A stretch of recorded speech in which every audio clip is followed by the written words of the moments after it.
ఈ వారం మా అమ్మ సింపుల్‌గా సాంబార్ చేసి అందులోకి మటన్ ఫ్రై చేసిందనమాట. మటన్ ఫ్రై అయితే స్పైసీగా చాలా బావుంది. ఆ రెసిపీ ఎలా చేసిందో చూసేద్దాం.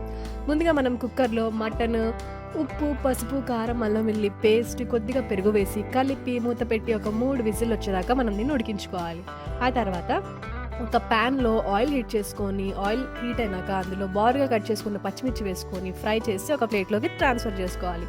ఆ తర్వాత అదే నూనెలో ఉల్లిపాయ వేసి, ఉల్లిపాయ మగ్గేంత వరకు ఫ్రై అయినాక అందులో కొద్దిగా పసుపు, లైట్‌గా అల్లం వెల్లుల్లి పేస్ట్ అండ్ కొద్దిగా సాల్ట్ వేసి కలిపి మనం ముందుగా ఉడకబెట్టుకున్న మటన్‌ని వేసి ఒక 5 నిమిషాల పాటు ఫ్రై చేసుకోవాలి.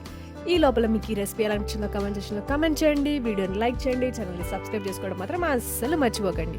ఇప్పుడు చివర్లో అందులో కొద్దిగా గరం మసాలా, కొత్తిమీర అండ్ మనం ముందుగా ఫ్రై చేసుకున్న పచ్చిమిర్చి వేసుకుంటే ఎంతో టేస్టీగా ఉండే మటన్ ఫ్రై రెడీ.